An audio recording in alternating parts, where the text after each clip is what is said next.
भाई प्रभु जी कृपा महसूस करणी कठिन आहे। हिकिड़ो ॾाढो सुठो होटल हुयो भाई, रेस्टोरेंट है न, ॾाढो बढ़िया हलंदो, खूब कमाई थींदी, खूब कमाई। तो ॾाढा माण्हू वेंदा, ईअं की भीड़ लॻल हूंदी, लाइन लॻल हूंदी, कलाक ॿ पहिरियों इंतजार करणो पवंदो, पोइ वञी उन्हनि खे जॻह मिलंदी, वेही करे पोइ खाईंदा हुया। एडी भीड़ हूंदी ऐं खूब हलण लॻो।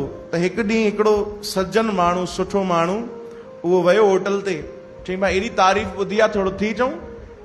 ॾिठईं पहिरियों लाइन लॻल आहे, कलाक बीठो लाइन में, वरी हुनजो नंबर आयो त हुनखे भोजन मिलियो, खाधईं, ॾाढो स्वादिष्ट, ॾाढो आनंद आयो, ॾाढो बढ़िया। हे त वाकई भाई जेतिरी तारीफ़ माण्हू कंदा, हे त आहे भाई क़ाबिलियत तारीफ़ आहे, ॾाढो बढ़िया आहे। पर हुन छा नज़ारो ॾिठो कि एडी भीड़ थी अचे न, त ओॾी महिल हिकिड़ो नौजवान अचे तो, भीड़ जे विच में लिकी लिकी करे वञे तो, रोटी खाई तो वठे ऐं हुतां खिसकी तो वञे। चओ हरे राम।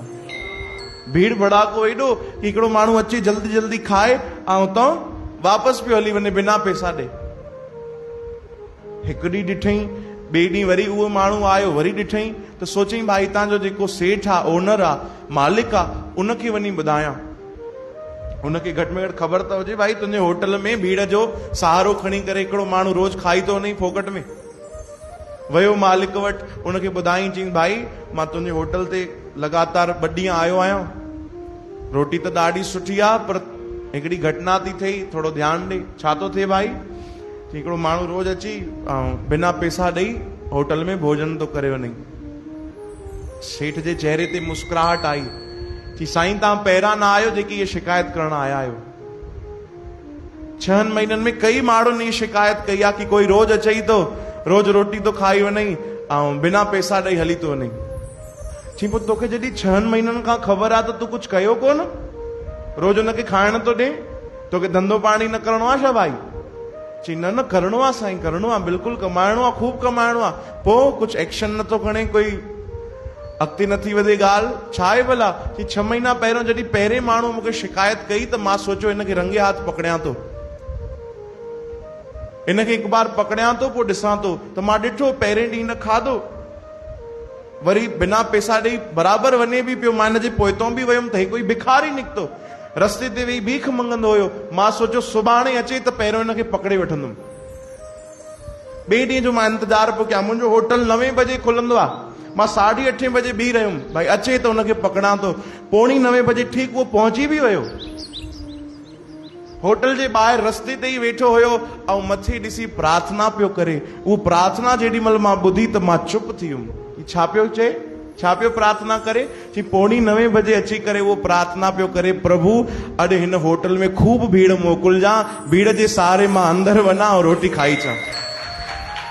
भगवान दया कजां, रोज भीड़ मोकिलिजां, रोज हिन वटि खूब भीड़ लॻे, मेला लॻनि, हिन वटि एॾी गिराकी थिए कि मां विच में हली वञा, खाई हली अचां वापसि। भगवान तूं कृपा कजां। ऐं बराबरि ईअं ई पियो थिए। मां त कमु ॾाढनि सालनि खां थो कयां, पर ॾिठो आहे 6 महीननि खां जॾहिं खां अचे तो, रोज प्रार्थना तो करे, भीड़ वधी वई आहे। चओ हरे राम। पोइ मां वीचार पियो कयां कि भाई मां कंहिंजी कृपा तो खावां, हे जेकी रोज प्रार्थना तो करे, भगवान हिन जी प्रार्थना ॿुधे तो, हिन जे सदके त मां कमायां तो, त खाइण ॾियो, हिनखे खाइण ॾियो। चओ हरे राम। हे रोज प्रार्थना न करे, रोज अरदास न करे भगवान खे, त पोइ काथों गिराकी थिए? इन जी कृपा आहे। इहो ई थींदो आहे संतत्व, भक्तनि जो स्वभाव। चओ हरे राम। अलाए भगवान केॾी महिल कंहिंजे द्वारा असां ते कृपा कनि, असांखे ख़बर न पवंदी आहे, पर असां केॾी महिल अहंकार कंदा आहियूं, भई मां कयो। न भाई, त भगवान कृपा करे रहिया आहिनि, उन्हनि जी कृपा जे बिना त कुझु संभव न आहे। चओ जय श्री कृष्ण।